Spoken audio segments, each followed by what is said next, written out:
இன்றைக்கி பார்த்தீங்கன்னா பாவக்காய் குழம்பு வைக்க போகிறேன். இப்படி 2 பாவக்காய் எடுத்து கட் பண்ணி வச்சுக்கோங்க. அதுக்கு தேவையான பொருள் பார்த்தீங்கன்னா இப்படி காப்படி வெங்காயம், இப்படி புளி ஊற வச்சுக்கணும், 2 ஸ்பூன் மல்லித்தூள், தேங்காய் கொஞ்சம், கடலை கொஞ்சம், 4-5 வரமிளகா, ஒரு 5-6 மிளகு, கொஞ்சம் சீரகம், 1 ஸ்பூன் சீரகம், கொஞ்சம் சோம்பு, 2 கிராம்பு, ஒரு கொஞ்சம் பட்டை, கொஞ்சம் கருவேப்பிலை, இதெல்லாம் போட்டு வதக்கி எப்படி செய்யணும்னு காமிக்கிறேன். பார்த்தீங்கன்னா வெங்காயம் மிளகாய் வதக்கலாம். நான் அடுப்பு பற்ற வச்சுக்கணும், வடைச்சட்டி வச்சுக்கணும்.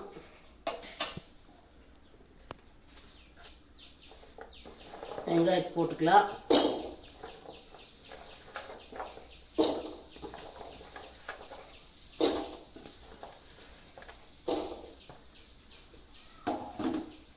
நான் 2 பேர் செய்யறதுக்கு இந்த அளவுக்கு செய்கிறேன்.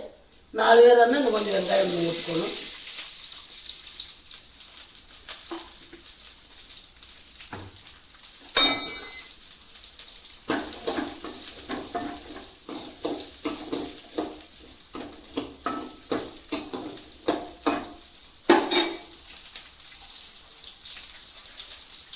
மிளகாய் ஊற்றிக்கலாம்.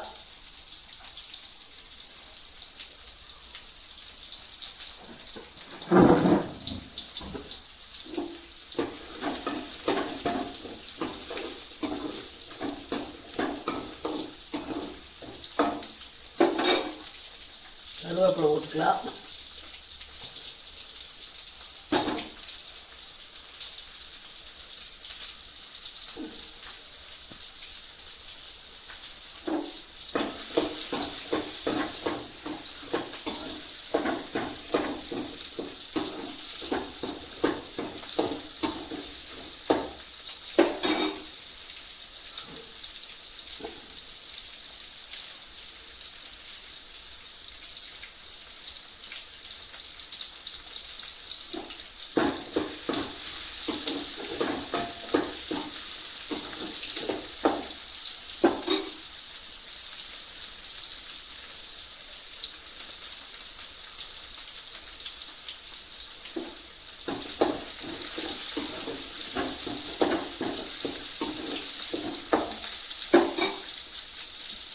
கொத்தமல்லி, சீரகம், சோம்பு இதெல்லாம் போட்டுக்கலாம்.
இந்த அளவுக்கு வதங்கினதுக்கப்புறம் தேங்காயும் கடலையும் போட்டுக்கலாம்.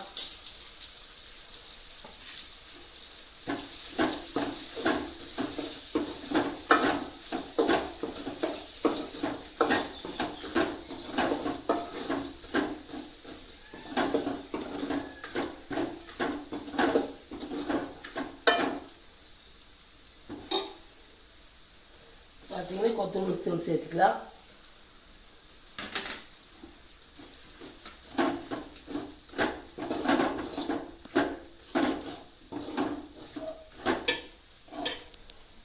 இதோட பார்த்தீங்கன்னா மஞ்சத்தூள்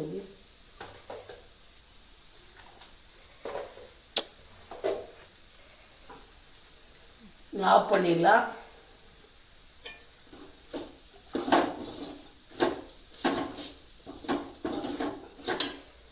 மஞ்சத்தூள் உப்பும் சேர்த்து அரைச்சிக்கலாம்.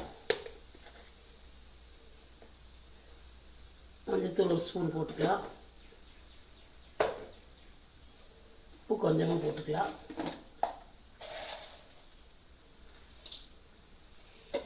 நீ அரைச்சதுக்கப்புறம் எப்படி வைக்கணும்னு காமிக்கிறேன். அரைச்சாச்சு. இன்னைக்கு குழம்பு வைக்கிறது எப்படின்னு காமிக்கிறேன். ஒரு ஊசி வச்சுங்க. இந்த மாதிரி அடுப்பு பற்ற வச்சுக்கோங்க.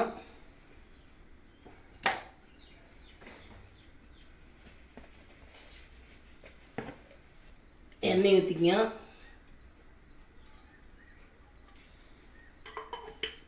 கடுகு போட்டுக்கலாம்.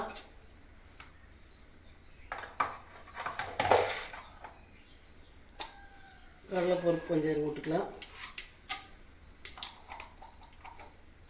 உளுந்தஞ்சாறு போட்டுக்கலாம்.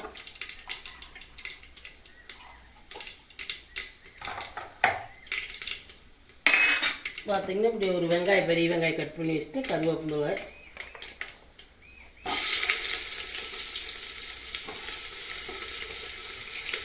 ஊற்றலாம்.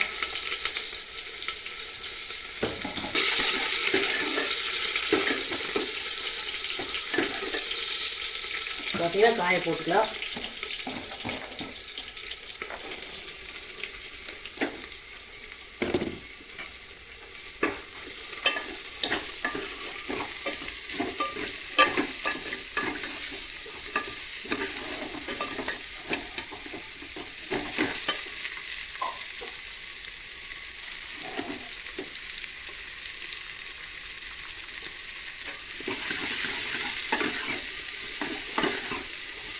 கொஞ்சம் காய் நல்லா வதங்கணும். வதங்கினதுக்கப்புறம் அப்புறம் அரைச்சி வச்சு ஊற்றிக்கலாம்.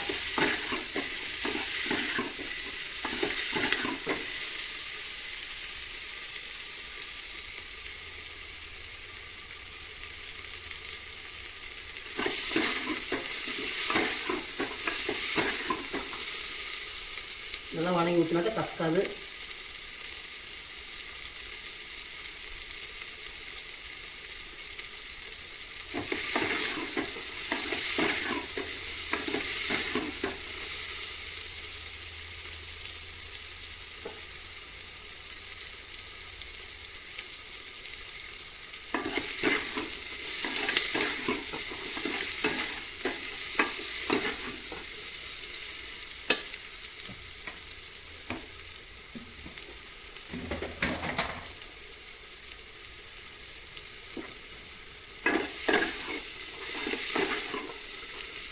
பார்த்தீங்கன்னா இந்த அளவுக்கு வணங்கிக்கணும்.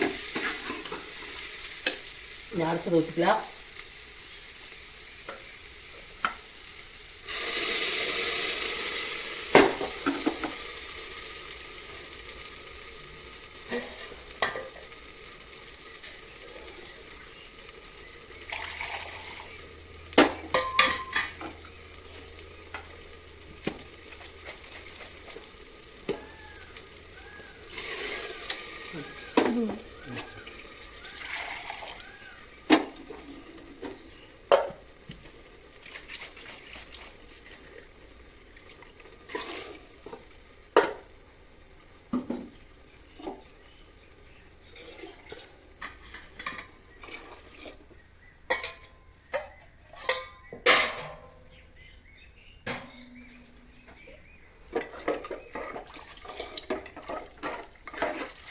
இந்த அளவுக்கு தண்ணி ஊற்றிக்கங்க. புளி ஊற்றிக்கலாம். புளி கரைச்சி வச்ச தண்ணி ஊற்றிக்கலாம்.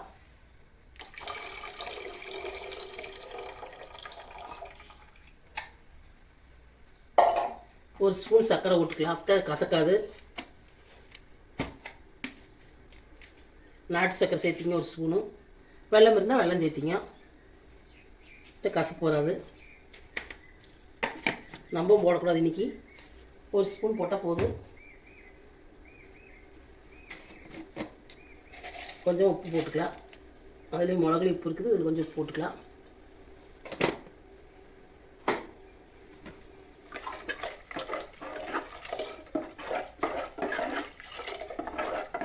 நீ கொதிச்சதுக்கப்புறம் எப்படி இருக்குன்னு காமிக்கிறேன். பார்த்தீங்கன்னா இந்த அளவு கொதிச்சிருச்சு. காய் வெந்துருச்சான்னு செக் பண்ணி பார்த்து இந்த அளவுக்கு ஆனால் போகுது. கொத்தமல்லி தழை போட்டு இறக்குனீங்கன்னா சுவையான பாவக்காய் குழம்பு ரெடி. கொத்தமல்லி தழை போடுறேன். நீங்களும் உங்கள் வீட்டில் செஞ்சு வரட்டு. பிடிச்சிருந்தா லைக் பண்ணுங்கள், ஷேர் பண்ணுங்கள், கமெண்ட் பண்ணுங்கள், சப்ஸ்கிரைப் பண்ணுங்கள்.